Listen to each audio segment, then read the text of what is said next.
السلام عليكم ورحمة الله تعالى وبركاته. اليوم ان شاء الله غادي نوجدو معضلين كيجيو مقوبين ومشقين واشاش من الداخل. بيضة واحدة كتخرج كمية اللي كتيرة وكيجيو رائعين.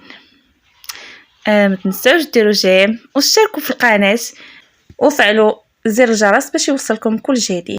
بقاو معايا لاخر الفيديو باش تشوفوا المقادير وطريقة التحضير. غادي نحتاجو في واحد البول بيضه وحده تكون بحراره المطبخ، وكاس الا ربع ديال السكر سنيده، مع واحد كيس ديال الفاني وقبيصه ديال الملحه. صافي كنخلطوا هاد المكونات مزيان حتى كيتجانسوا كيذوب معنا هذاك السكر. يمكن ليكم تستعملوا غير الضراب اليدوي، انا كانت ضراني يدي داكشي علاش استعملت الكهربائي. صافي كنزيد كاس الا ربع من الزيت مائده، ديما العبار بالكاس ديال العنبه. صافي وكنخلط هذوك المكونات مزيان حتى كيتجانسوا ضروري.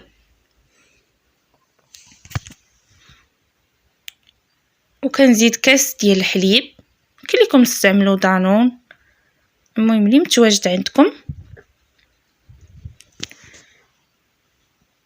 صافي وكنخلط المكونات مزيان. والسر ديال المعطلين ضروري خص الفران يكون سخون مزيان قبل ما كنبغيو ندخلوها. هنا غادي ندير النواشف، غادي نضيف الدقيق بشويه بشويه. انا غادي نوريكم القوام ديال الخليط كيفاش خصو يكون. وغادي ندير خماره وحده كيميائيه من وزن 8 غرام.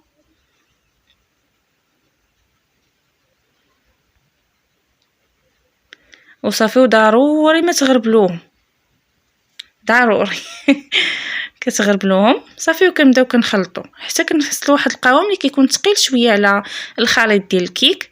ديروهاش كجاريه. هنا غادي نزيد معلقه صغيره ديال الخل، هي اللي كتعطينا هذيك الهشاشه من الداخل.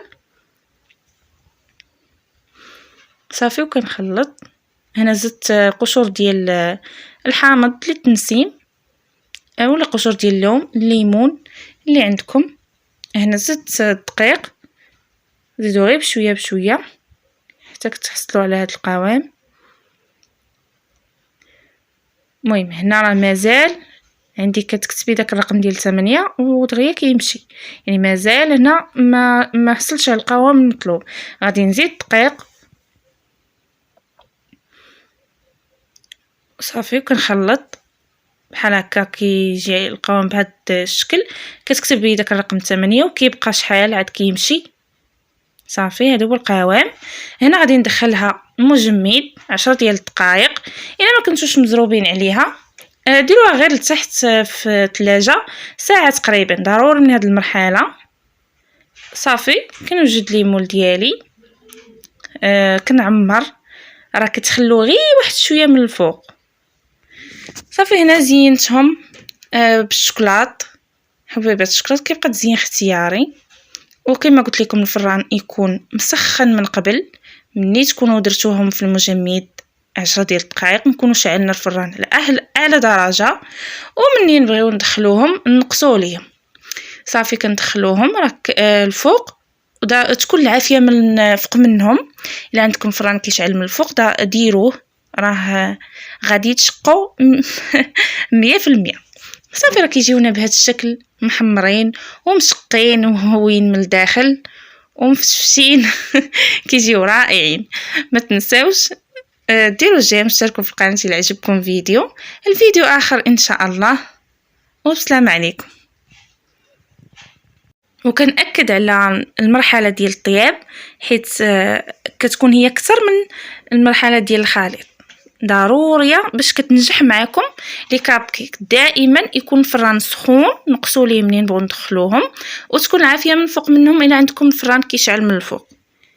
وكونوا متاكدين انها غادي تنجح معكم المعطلين وغادي تجيكم مشقه.